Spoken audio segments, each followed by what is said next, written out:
Hello, everyone, and welcome to the LDS Sexologist. I am your host, Nikki Kelly. I have a master's degree in sexology, and I am so excited to be here once again to answer your anonymous questions. Deep apologies for missing last week. I've had a very hectic week, but I have been pumping out filming content, so now we're in the editing stages. So I just want to let you know, here's a little teaser of what you can look forward to in September. First off, I have 3 huge videos that are coming. They have been a long time coming. One, we have the law of chastity, how I teach it as the more than just the law of abstinence, and the different parts to the law of chastity, because we seem to only focus on the abstinence part, but there is a lot there that it teaches us about who we can become and what we should be doing, how we can express our sexuality. There's all of that in there. So my lesson on the law of chastity is coming out. It's a highly requested one. I teach it a lot to wards. I have slightly different versions for youth versus adults versus married adults, like single, it just depends on my audience. I change it slightly. So this presentation is kind of a combo of all of it, of giving some different ideas of how to teach it to slightly different age groups and audiences. But overall, I'm really excited for that one. Number 2, my highly requested, highly anticipated History of Masturbation and Christianity will be coming out in September. You can mark my words on that. Okay, I've been working on that one for so long, and it's finally coming. Then we have the other highly requested, Embracing Your Sexuality as a Single Adult. Now, I was originally going to do a podcast episode a few weeks ago because I've gotten quite a few questions about, you say that you can embrace your sexuality, that we shouldn't just be teaching the law of chastity as abstinence, but how do we teach good sexuality for single people? And I actually recorded 2 different episodes, and the Spirit told me, you know what? No, we need more. You need more than just what you've put in these episodes. You need to work a little bit harder and make an entire lesson on how to do that, and all about Eros energy and what Eros even is, and just all of the things that I've learned and studied for specifically Eros has been about the last 3 years. I have focused a lot of my time and attention on understanding sexuality, the life force that we've been given, and how to make decisions around it as someone who is choosing to obey the law of chastity while being single and not married. And I'm just really, really excited for you guys to hear that. So that is also coming. Then I have some technique videos that are being fine-tuned. So I have just one that's available right now. But I have big plans to make an entire engagement series. So I filmed a bunch of videos about different positions, and then we're gonna have all of the technique videos using my cute little 3D printed vulva that looks like a flower, but it is anatomically correct. And then I have all my other demos that are non-explicit, but we can still use them to show exactly what's going on instead of just doing broad strokes. We're getting specific. But of course, I am the LDS sexologist, so nothing I ever produce will not be in line with values and the LDS theology. So you never have to worry about running into overly explicit content when you come to my page, meaning pornography or anything like that. I keep it really anatomical and medical, and we get right down to it. So I have all of my technique videos that are going to be coming as well. I'm hoping to finish all of those in September. Big hefty goal of mine, but I think I can make it happen. And then there's going to be some new categories that you should be seeing on my Patreon at the end of the month, where there's going to be specific packages that you can purchase just for engaged couples, newly married, and then just all of my content will be available, of course, for purchase as well. So, whoa, so much to look forward to. I've been working really hard, and oh guys, I have an event coming up. I actually have multiple events this month. I'm very excited. People have hired me to come to their ladies' nights to talk about female sexual health. I have one from Tennessee, which I'm pumped about. I'm going to Zoom in. So just know, if you are not in Utah, I can still attend your ladies' night and teach all of the things just over Zoom, because all my stuff's on PowerPoint anyways, so it's great. And then, of course, Mom's Oasis. If you've been following me on social media, you will have seen I have been posting about it and will continue to do so because we need to get the word out. Guys, I charge typically $150 an hour, and this is a $25 event for an hour and a half. And you get goodie bags, dirty soda. We have cookies and all sorts of like sponsors. We have raffle prizes. It's gonna be incredible. And this one is geared towards moms, so it's the intimacy reset, all about having desire after having kids and how that can sometimes affect your desire and what we can do to work with that and to make sure that you are having pleasure in your intimacy. Okay, that's everything. We have now cleaned the house. All the housekeeping is done. Let's get into it. You're listening to the LDS Sexologist, a podcast devoted to tackling the taboo and finding the connection between spirituality and sexuality. To submit your anonymous questions, click the link in my Instagram bio. Up first, we have, hello. Can you use Yoni eggs to help train to have more feeling/sensation in your vagina? Does it help when trying to create awareness and sensation there? Or how would you use Yoni eggs? How long does it take to train sensation there? How often should you use the drills/exercises/techniques? I'm doing pelvic floor squeezes, and I thought that if I did it with a Yoni egg, would that be better? Okay, lots of questions there, but basically all asking the same things. Well, let's start up at the top for the people that are going, I'm sorry, what's a Yoni egg? So a Yoni egg is this egg-shaped, I know, intuitive, it's an egg-shaped stone. And it's made from like crystals. Well, I guess it would be more crystals than stone. Sorry to my geology friends. But so it's a crystal. It's usually jade or quartz, and they will insert it into the vagina. And you, of course, have the people who are really into the gems and the stones and things.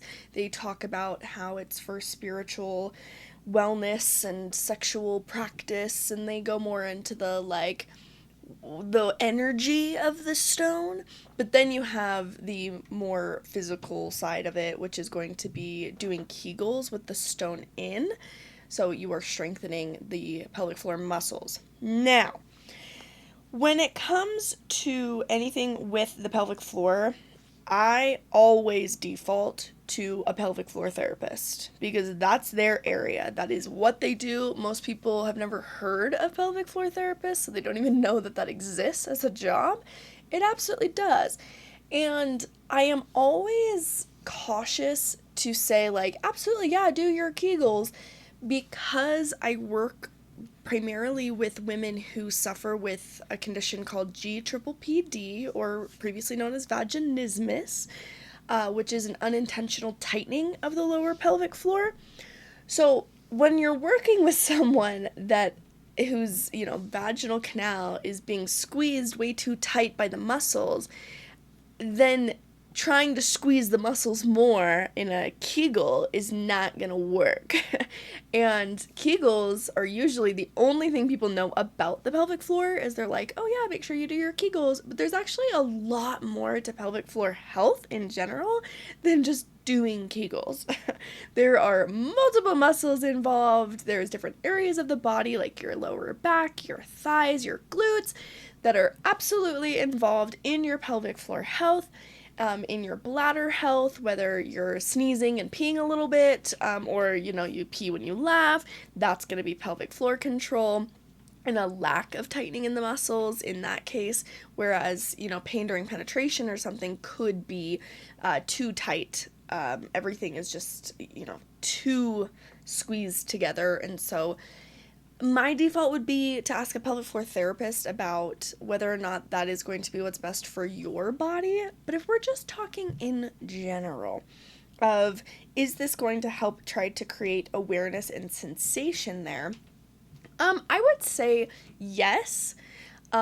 Just as far as, if you're putting something actively up, if we're talking about like Kegel balls, for instance, not just Yoni eggs, but there are specific, they're usually silicone or they're made out of like aluminum or a different material because that is a little bit more body safe because they're not porous, whereas these stones, the gems with jade and quartz and things, those can be porous, and if it's not entirely smooth, it can add some like nicks and cuts to the inside of the vaginal canal.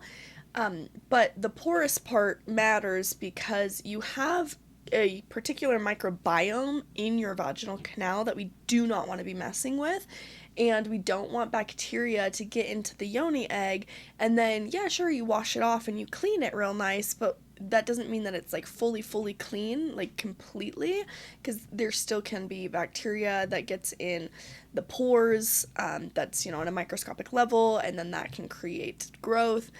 When I read up a little bit about yoni eggs, just before this, just to make sure that I wasn't teaching you something crazy. And, it seems across the board that not a whole ton of medical professionals love a yoni egg. They very much don't love it, and they recommend more like Kegel balls instead. Whereas Kegel balls are made out of silicone, like body-safe silicone. They're smoother, and there's all sorts of different designs that they have for Kegel balls. Something interesting, actually, is you can get Kegel balls that link up to an app on your phone, and when you squeeze, you remember Flappy Bird? You guys remember that? Yeah, it's basically Flappy Bird, but you squeeze and do a Kegel, your muscles in your lower pelvic floor, kind of like you're holding in your pee, if you really have to go to the bathroom and you can't, and you're going to the bathroom and you like squeeze those muscles closed. It's a bit like that, of doing a Kegel, like the action of a Kegel. Well, anyways, in this particular one that I'm thinking of, you put it up and then you connect to your phone and you can like play a game on your phone. But there's other ones. There's like an electric stimulation one, like a TENS unit, if you've ever heard of that a lot of physical therapists use. And then that one, when you squeeze against it, it will lessen the electric stimulation. And then there's, of course, just regular balls, and they're usually on a silicone strap. So they go straight up, you squeeze against them, they can help build your lower pelvic floor, but there's also, again, so many other exercises that can do it, and sometimes a lot better than Kegel balls and anything that you're putting up vaginally. So I would consult a pelvic floor therapist on that. But when it comes to creating sensation and awareness there, absolutely. Like being more aware of how your muscles tighten and where they tighten from and how to breathe when you tighten them, that is super helpful because that is going to contribute to pleasure and your ability to really pull in an object or a penis or whatever it is, to pull it up towards you and then to kind of relax those muscles and then to squeeze. That's really great, and that's going to help you to produce bigger orgasms. Now, it depends on who you're talking to, because a sexocorporal therapist, which I've done an interview with a sexocorporal therapist, they very much look at the body and the nerves and how that's connected to pleasure. Someone in that field and in that area of study of sexology would tell you that there are a lot of sensations and nerves and things that you can feel inside the vaginal canal, even in the depths of it. Now, a more mainstream, what you will get most of the time, and what I usually am teaching, is going to be that really the first third of the vaginal canal is where the nerve endings are. And then the inner 2/3 have almost no tactile sensation. Whereas a sexocorporal therapist will be able to tell you, that you can do things to be more aware of that 2/3 space, but you would have to get with someone that has more of an expertise in that.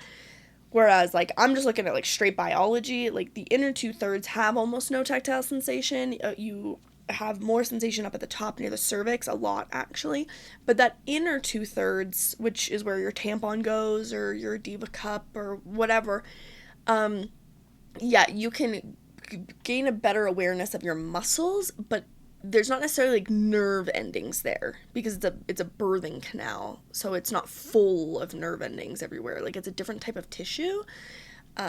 So if that's what you're thinking of, is that like all of a sudden you're gonna like gain tactile sensation in that part, I would say props not, according to research by a lot of different medical journals. Now, granted, we are always, always, always learning new things about the female body, because, hasn't really been studied very much, believe it or not. I'm sure we all can believe it. The clitoris itself, the nerve system of the clitoris, was mapped out for the first time this year in April. So, who knows? Maybe one day we are going to find out some new thing. But to have like live nerve endings, that is not very likely in the vaginal canal, especially the inner 2/3, because of what that part of the body is used for. So, if you want to gain a better awareness of the muscular capabilities of that section and like the squeezing of the bulbs of the clitoris by using your muscles to squeeze those against the vaginal canal and feel them a little bit more intensely from the inside, then yeah, it could help with that.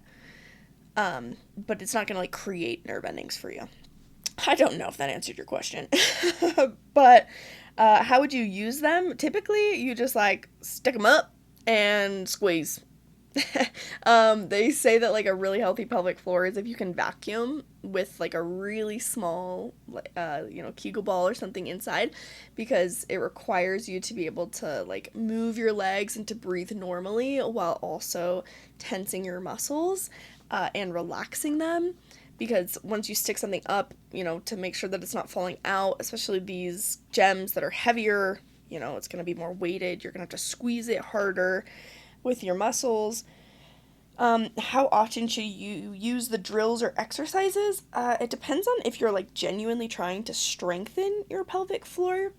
You can do it, once a day, or a couple times a week. But again, I would defer to a pelvic floor therapist on that. I would see what your body needs, because it's not always what you think. Like, sometimes you think you need to strengthen, and actually what's going on is the pain and things in your back and in your sitting, and the reason it's uncomfortable is because you're actually too tight.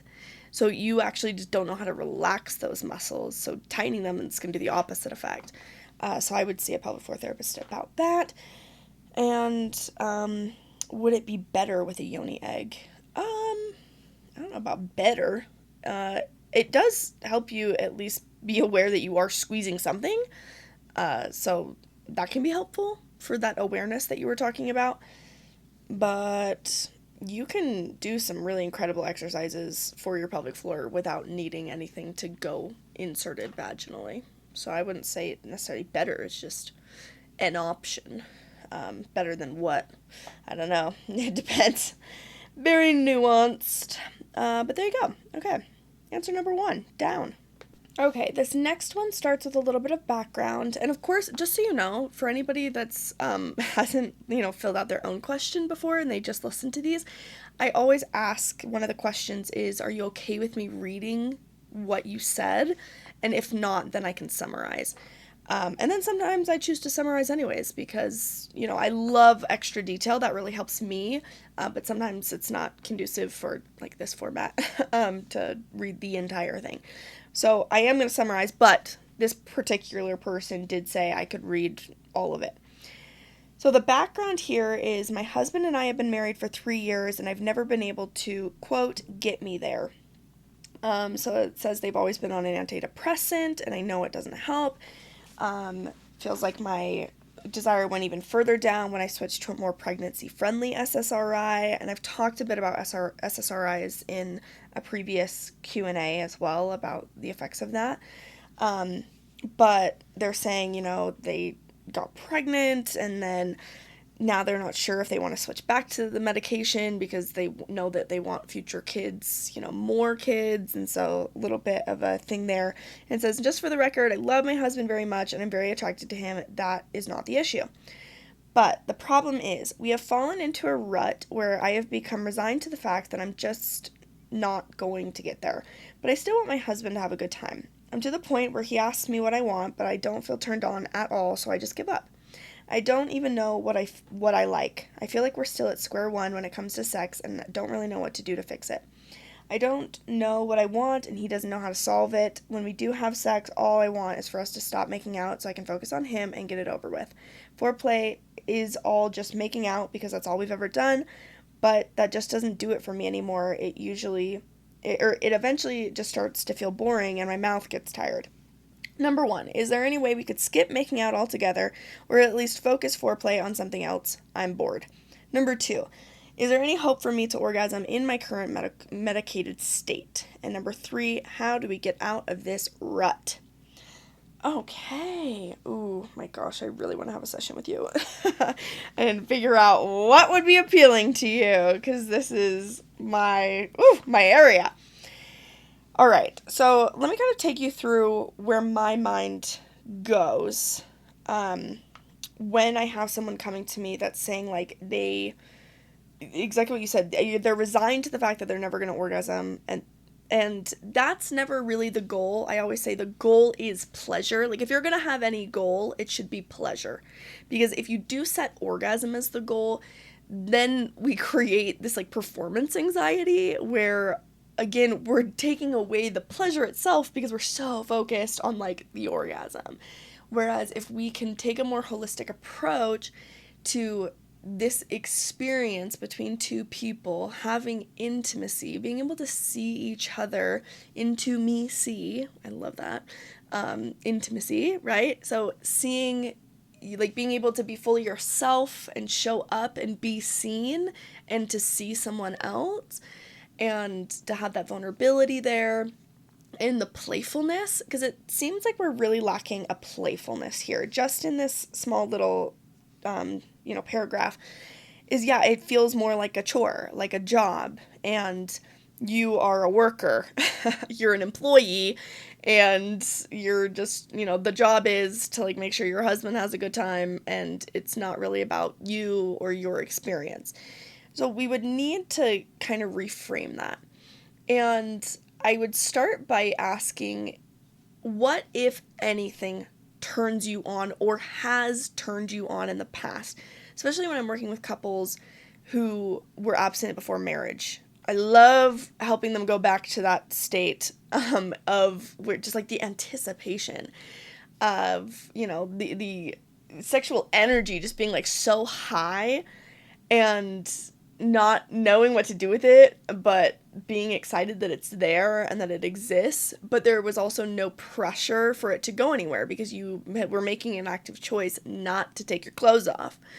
So, seeing, like, what turned you on about your spouse prior to marriage. What kind of things makes you, feel just even romantic, not even just, like, erotic, but romantic type of love, and what makes you laugh, what makes you feel like you are free and that you're having a good time.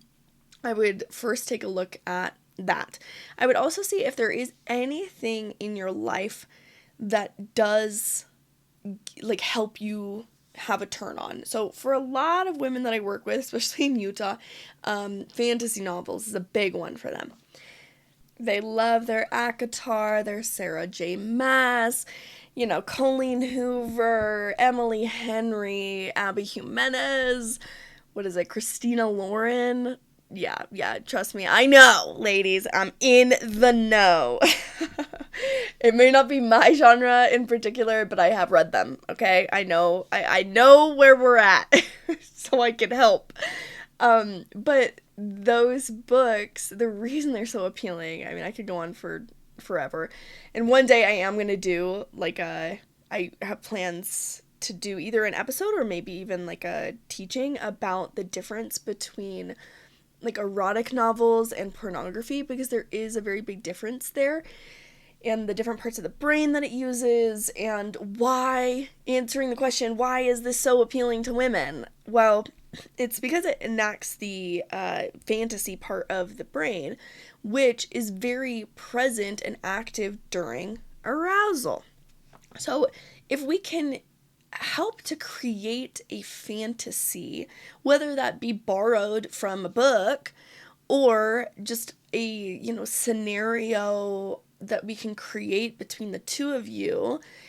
If we can use that part of the brain that is in charge of fantasy, of creation, of creating a scenario, of making something feel like more than it is, that is going to be extremely helpful, because the bigger and more active that part of the brain is, the easier it is to shut off the part that's in charge of self-consciousness and like thinking ahead of, what do I got going on tomorrow, the to-do list, all of that. And when that shuts off, that needs to be shut off in order to orgasm. And by using more of the fantasy, having that part more active, then it can help kind of do like a manual shut off of the self-consciousness part of you. So sometimes it can be really helpful to see what is it about these particular books that is so appealing to you. And at first, usually it's like, I don't know, I just, I like them. But I get down to the nitty gritty of like, okay, what is it about this character? What do you see in her? What do you see in the male love interest? Like, what does he see in her? Because that's the great thing about novels, is it's not just like two people using each other, typically. Especially these fantasy ones, and it's world building. You have these very complex characters that have so much depth to them. And the male leads, usually one of the number one characteristics about them is that they appreciate parts of the female lead that makes her kind of ostracized in a lot of ways, being too much and too bold and too rough and too this to everyone else. But he has this respect for that part of her, for who she actually is, as this complex person, as this being that is so capable of, in the fantasy novels, like saving the world. Like, to feel like we as women can read these things and be like, yeah, look at how amazing she is, and to believe that there is a part of us that would be capable of that, or even a part of us that can live in that fantasy of being that person, being in that world in which you don't have the insecurities that you have in your everyday life, that you are someone that can like fight a battle and come out on top, and you have someone that respects you and cares about you and loves you and is soft and is tender, but also like can be rough and can really help you channel that energy together. That is what's appealing about these novels. So to say that they're just like, oh, they're just like, book porn, I really don't agree with that. And research doesn't either. Because there is a very big difference. There is a very big difference between visual pornography made for the intent of just immediate satisfaction and gratification, and, it's in a lot of ways using the exploitation of women. Men are exploited there as well, of course, but it tends to be more towards violence towards women, and it is male-centered. Porn is made to accommodate the male gaze, and that's not to say that women, don't participate or can't watch it or enjoy it, but most of the, like, all of it really is created for men. And it requires you to know nothing about the people that are involved that you're seeing. And the thing is, they're real people, right? Like, you don't know how that video was obtained, like, there's sex trafficking, and there's so many things that are not ethical about it, and it is designed for you as the viewer to just get what you want immediately and then be done. Whereas stories, like real stories, these fantasy novels, these stories that are written for more than just the content of explicit, imagery, they are made as these complex narratives that you have the power to control how much you live in that world, how much thought you give into it, and how much you imagine yourself as those characters or as a part of the world, or as, you know, the male romance lead, you know, the things that he does to show and express his love, his appreciation, and his respect towards the female main lead. That is the kind of stuff that I really ask my clients to go home and read those things and look at that. Like, what is it about this that is appealing to you? Is it the fact that she is brave and can do everything? Is that what's appealing to you? Is it the way in which he notices the little things about her, and the way that she talks, and the way that she does this? And, you know, if it's a modern rom-com type of book, it's the way that he expresses his emotions, and, you know, did this like sweet thing for her because she said 5 chapters back that she really enjoys this one thing, and like, look, he remembered. Is that what's romantic to you? Like, what is it about this that is erotic to you? And then once we can take that, once we can understand what that is for you, if it's this alter ego of yourself, of this woman that is sexy and confident and just this sexual prowess, like this, you know, person in a room that just takes over because of her sexuality. Like, maybe to you that is like so appealing because that's so opposite to how you view yourself. And so the idea of that is somewhat intimidating, but also like excites you. Or maybe you do feel like in your everyday life you have a lot of like masculine energy, that you are always put together and you're always in charge and you get things done and you're this type A. And so the idea of this character that just completely submits, that just kind of has things done to her, but she is like an active participant in wanting to let go, maybe that's more the way that we should lean with the activities that we choose. Or maybe it's the fact that these two characters like work together and they see these things in each other, because maybe in your everyday life you feel like maybe the weight of what you do or responsibilities are maybe not evenly distributed, and so it is appealing in this fantasy fictional realm that doesn't exist. So if we can pin down a few things that make those types of novels erotic to you, if that is what's erotic to you, now we can work with that. We can say, okay, well, if it's this alter ego, this super confident, incredible woman that he just like loves and appreciates, and she believes it because she knows that she's that great, and that's just not you right now, well, then we can start to create activities and things and ways to talk to each other that can kind of produce that feeling. So that's where, for instance, like my dirty talk guide, where I talk about like power play, because I break down dirty talk into different categories, being narration, questions, the power play. I'm forgetting off the top of my head what my other category is. But having it, instruction, that's the other one. So having like an actual dialogue that you can have with each other that can kind of give you a script in a way, but allows you to make it your own, that can be really helpful. Maybe just, again, the sex that's on the table, I say this all the time, is just not great. Like, what's on offer is not amazing. It's not incredible. And especially if you've never orgasmed, like, of course not. Of course you don't want to do this activity that is amazing 5-star meal for your spouse, and then you get like 2 saltine crackers. Like, of course you don't want to eat there. Of course, it's so understandable. So then you guys have to get some new ingredients up in here to make something new, and willingly choose not to like do what you always do. So when it comes to this question of like, can we just skip the making out altogether? Absolutely. But I would actually say I would change the way in which you make out. Instead of it just being, kissing. All right, let's get some build up in here. All right, because, what you were saying about my mouth just gets tired.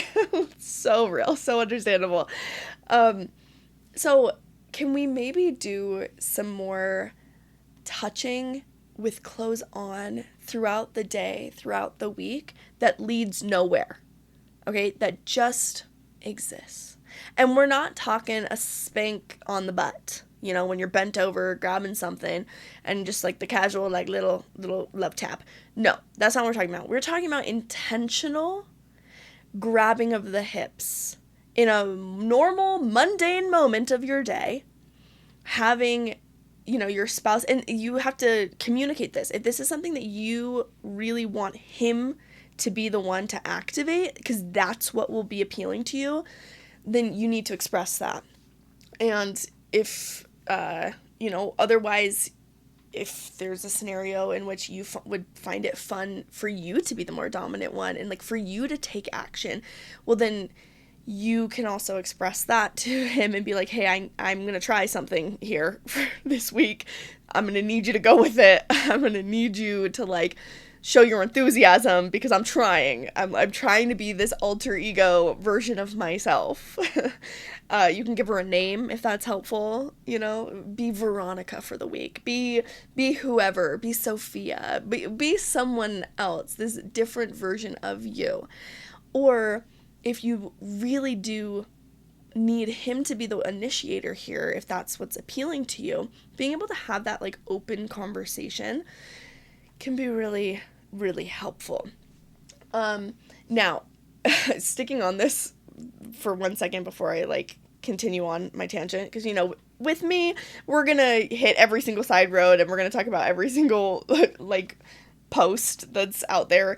So what ends up happening a lot is I get clients who they do want their husband to be this initiator. They want him to just kind of make it happen. And they want him to come into a room and she's just casually making dinner for the kids or just like doing something. And she just wants him of his own volition to come over, wrap her in his arms and like just kiss her fiercely and then let her go. And just like have that moment. Like to a lot of women that feels very romantic. That sounds very fun. Or to just come over and just like feel the body, but knowing that it's not going to lead anywhere. That he just wants to touch you because he does. Because he wants to appreciate you in this moment, but it's not for his own personal gain. It is purely for you to know that he cares about you, that he wants you. That is very appealing to a lot of women. But then they go, okay, well, how am I supposed to get him to do that when if I just tell him to do that, it kind of takes away the whole fun of it all. And that is where I say coming to me can be very helpful. Because I get to be this little meddler in the middle. And I have done many, many sessions with these types of couples where the woman's like, oh, okay, so I have all of these things that I actually do find appealing. At first we started with nothing is, appealing to me at all. And then all of a sudden we start narrowing it down. When I have a private session with her, it's like, oh no, there are things that turn you on. Okay, yeah, no, girl, it's there. You definitely have things, but what you don't want to happen is you turn into a mother who's like giving instruction, because that defeats the whole point. That takes away the eroticism. So I had a couple once who, it actually is what sparked me writing my Dirty Talk guide, was I had a couple and she really loved in these novels that she was reading that she had discovered that year. And, she'd been married for like 8 years or something, have quite a few kids and had never really orgasmed, very typical case. Anyways, she had discovered romance novels and she really liked this like kind of dirty talk banter. And I was able to narrow down exactly what type she liked. She liked the narration. She really wanted more talking to be happening when they were making out, when they were interacting. like her and her spouse, but she's like, but I don't know how to like tell him that I want him to talk without like, I just want him to do it, you know? So she tells me, we narrow it down, and I bring her a bunch of sentences because I actually had her send me a few chapters of the books that she really enjoys, so I could really understand what types of sentences she was looking for.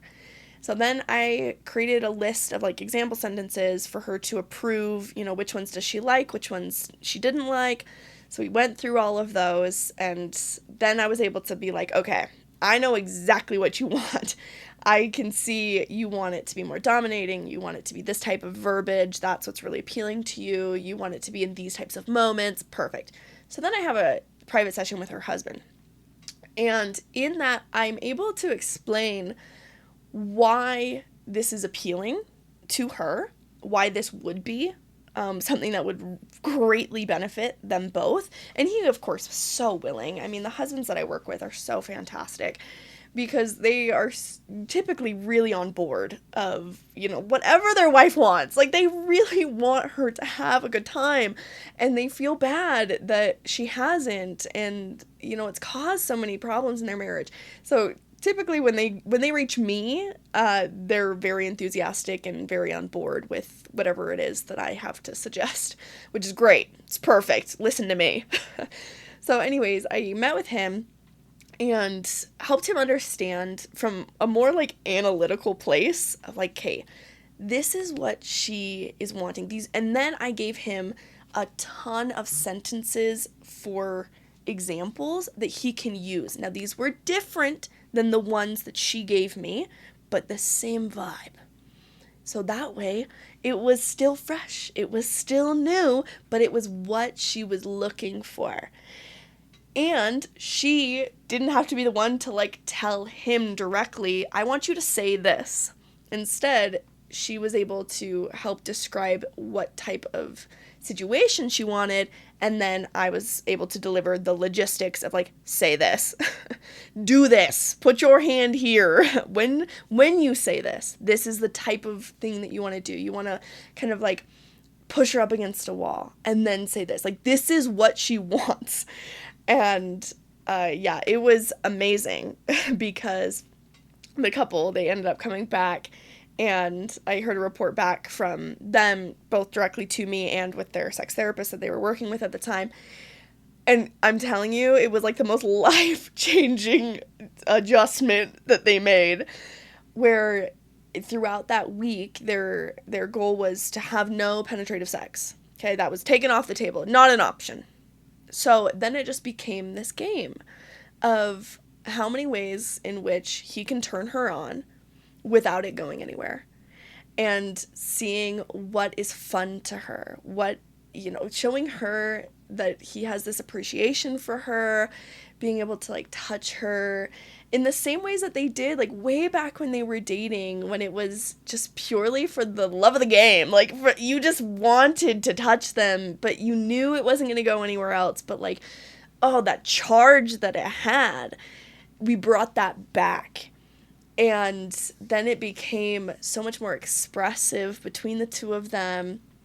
And then we were able to work on some other techniques and things and other positions. And oh, it changed everything. It was so cool to see just this simple thing change their entire dynamic. And it became, instead of it just being like, oh, this makeout, well, now she was able to have more of this character that she played, you know, this alter ego that she had, that she was the decider on where things were going to go, and what was going to happen next, you know? And then there were other times where she was like, no, I want you to just be fully in charge. I don't want to say, I'm going to say no, but I don't really mean no.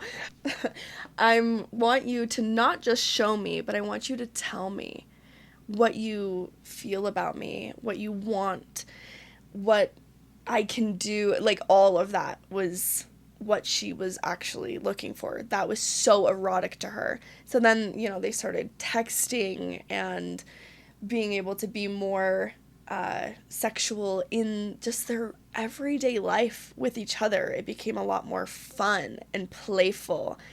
And it was always this question of like, well, is this going to go anywhere? I don't know. And that's what we want. We want it to be a question. And once it's a question of, oh my gosh, is this going to happen? Like he's sliding his hand on my thigh, but we're working on this right now, and we've decided that nothing's going to lead anywhere unless like I'm choosing it. So, or unless he decides like in this moment to take over. Like it becomes this sexually charged moment because you don't know. You don't know if it's going to happen or not. And that's where it gets exciting, because then you get to say, do I want this? Do I want this to happen? Okay, maybe. Let's see how it goes. You're more invested. You're more present in the moment. I love to talk about Girl Scout cookies, because why are Girl Scout cookies so good? What makes them so sellable? It is because they are this novelty. They are only offered on this limited time of the year. You know, every single day you can go to Walmart and you can get the knockoff version of Thin Mints that taste amazing, but they're not Thin Mint Girl Scout cookies. You know, those, every single day I could go and like purchase the just like regular, you know, off-brand whatever, but I don't, because it's just like, it's always there, whatever. But you best believe I am buying like 10 boxes of Girl Scout Thin Mints, because it's just so appealing, because I don't know when it's gonna leave. You know, once you see those Girl Scouts out, you're like, oh my gosh, it's limited time. Limited time I only have right now. I must act now. And that's what we kind of want to bring to your sexual life, and that part of your relationship is this feeling, that limited time offer. Like, hey, this might not be here, you know, tomorrow or the next day or whatever. And so it makes it more appealing, because it feels like this rare thing. And that can happen when you have more fluctuations in having more sexually charged moments that don't lead anywhere. So then it's always a question in the air of like, is this going to go somewhere more? That's where it brings the fun back into it. Whereas if every single time you have, you know, physical interaction with your spouse, it has this underlying expectation that it will lead to sex, well, that's not fun. Well, now it feels like a burden. It's like, I'm not really in the mood right now. Well, maybe you're just in the mood for, you know, a little feel up, or to have this intimate moment, or maybe some tender kisses. That you could be in the mood for. But you're not in the mood for that if that means that you have to then take off your clothes and like have sex, right? It takes away the appeal of the entire thing. But if we can just have these moments all the time, these wonderful, pleasurable moments, if we can up the frequency of those, and we can up the amount of times that it does not lead anywhere, that it just is a pleasurable moment, enjoying each other's company, bodies, souls, like just having an expression together of physicality where clothes are on, or maybe they're somewhat off, but then we put them back on. Like, it doesn't have to go all the way. That is where we can bring a lot of novelty, eroticism back into the relationship. So for this person that's saying that they're bored, oh yeah, well, obviously. Obviously, yeah, you're bored, because everything, you just know how it goes. You know what to expect, and it's not great. The end result is not fun for you. So, of course, you're not enticed by any starting activity because you know how it ends. But if we can take away the ending, where you don't know how it ends, why do we continuously read new books? Well, it's because I'm captivated. I'm like, oh, what are these characters gonna do, and what's gonna happen, and like how, like, oh, are they gonna get together? When are they gonna get together? In what chapter? In what? If we can create that feeling between the two of you, oh, like that's gonna be way more fun. You're not gonna be bored when it comes to just like your interaction with your partner. It's gonna be fun. It's gonna feel alive, which is what Eros energy, the root word of erotic, is all about. It's this aliveness, this draw towards connectivity, and this deep relationship that you can have with someone else. So if we can kind of up that, that's great. Now, if you're not a romance novel person, that's totally fine. We just need to find what it is that excites you. What turns you on? What gets you feeling like giddy inside or curious? You know, there's different feelings that we can go after. And once we can narrow that down, then I can help a lot more. So, did I get everything on that one?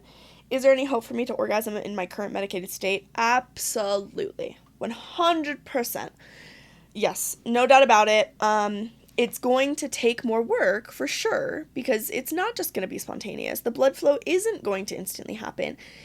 But the more that we can make just something desirable in general, then we can absolutely add pleasure into that. Like, but let's work on the desirable activities first. And how do you get out of this rut? Well, I would say come talk to me. I can definitely help. And my podcast episodes, and I'm trying to think if I have any like really good ones for outer course.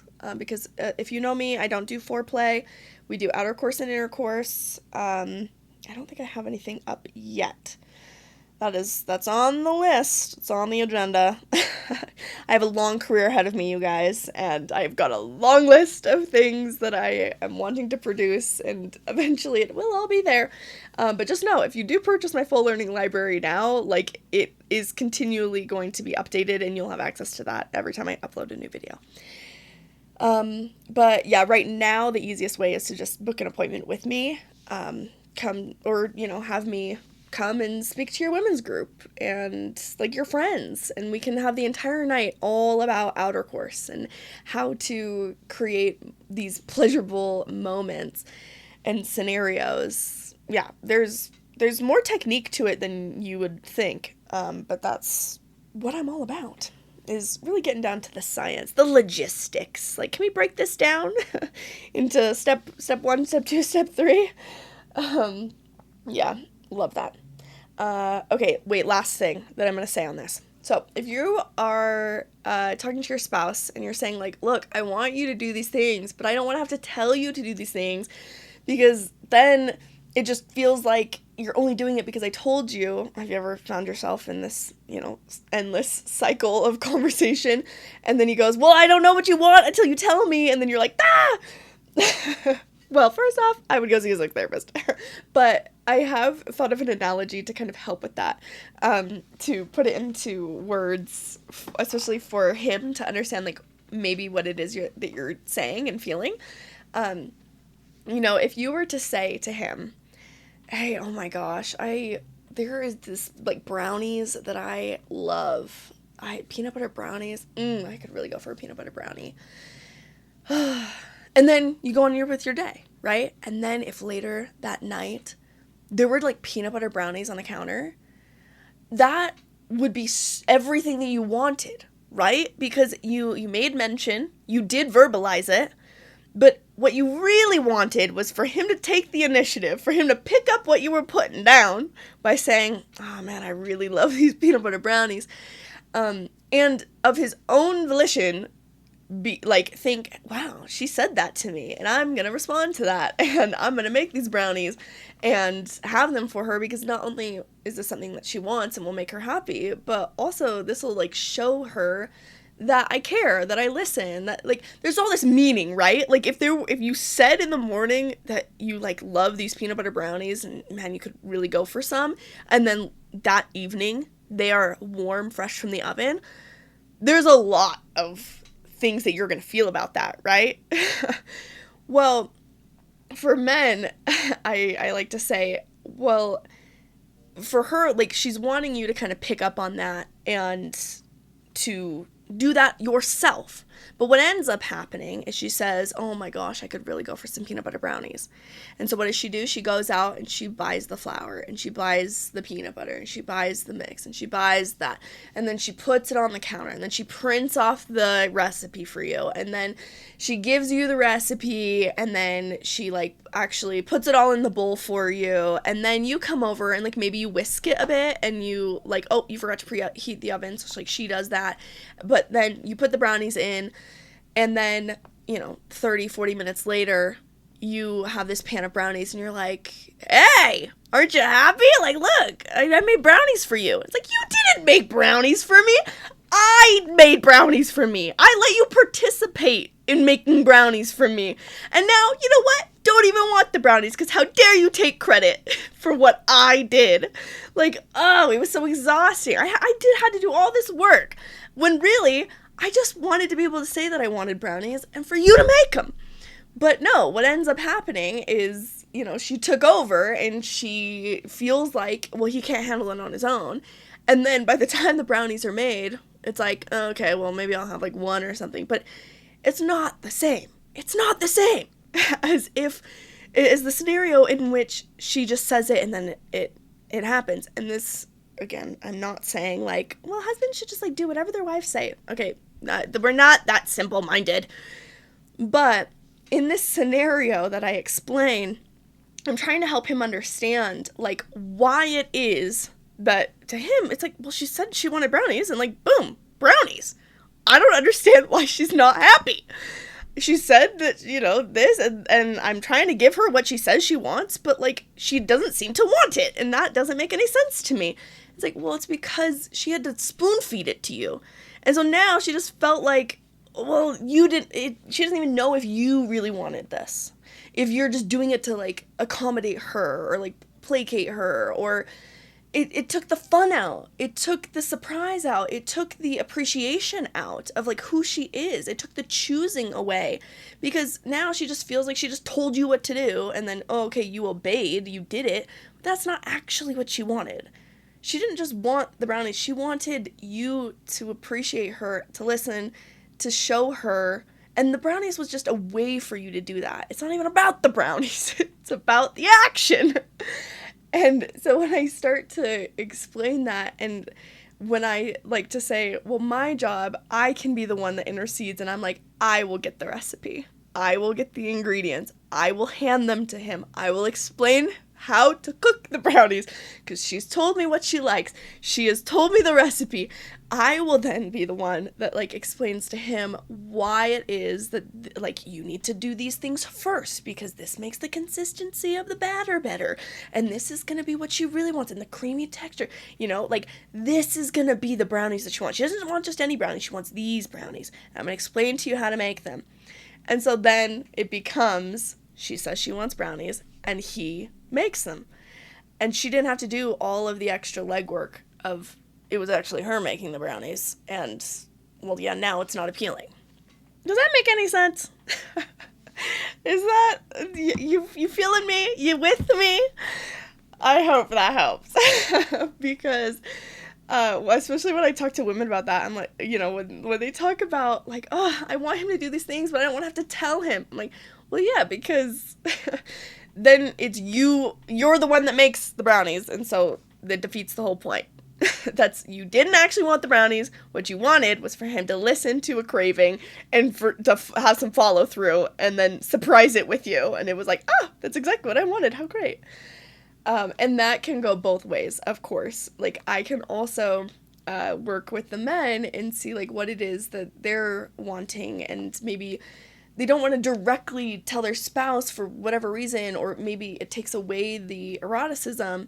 But sometimes it's like a first stage is like having me kind of help. And then we can get to a stage where you can express those things more openly.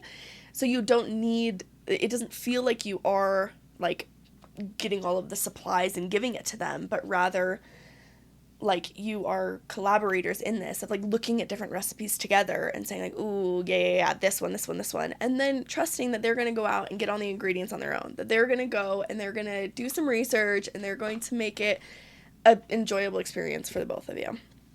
Yeah, sometimes I get lost in my analogies, but I feel like you got me on that. I feel like there's one woman in her car or something that's listening to this being like, oh my gosh, yes! That's what I'm trying to say to him.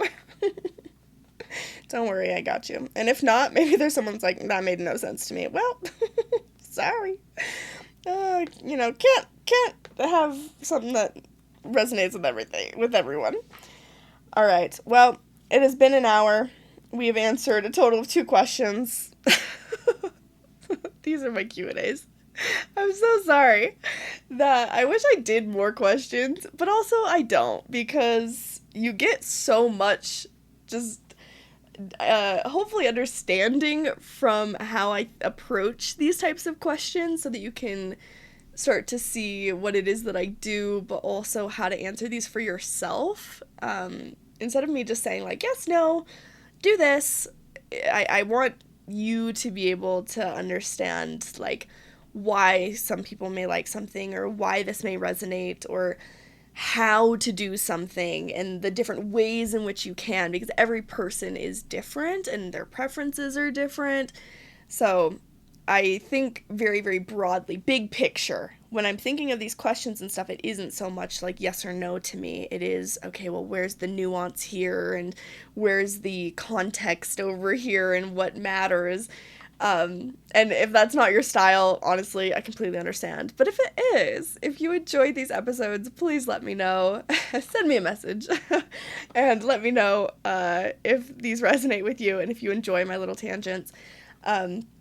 Or if you would prefer that I do more, yes, black and white type of answers. I don't know if I'm capable of that, but I can try. I can always try. We can always try new things if that would be more helpful to you all. This is why having a private session with me is like so vital because I am much less general in my private sessions, because we narrow down exactly what you want. What is it that you like? And once I know what one person likes, then we can be very specific. But when it's these wide open Q&As of like, well, I don't know, there's like 10 million people that could have a different answer to this, so let me answer all at once. That's my problem. But anyways, thank you all for joining me today. Have a fabulous rest of your week, and make sure to go check out my other episode with Dr. Jennifer Finlayson 5! Oh, it was such a huge moment for me to be able to do that interview. That episode will be out on Friday. And yeah, just make sure you go get your ticket to the Intimacy Reset. Anybody who gets a ticket before September 1st, it is currently August 26th. So if you get your ticket in the next few days and you're following both me, Mom's Oasis, and Body Balance Massage and Float, then you are automatically entered to win a free hour-long massage or float from Body Balance.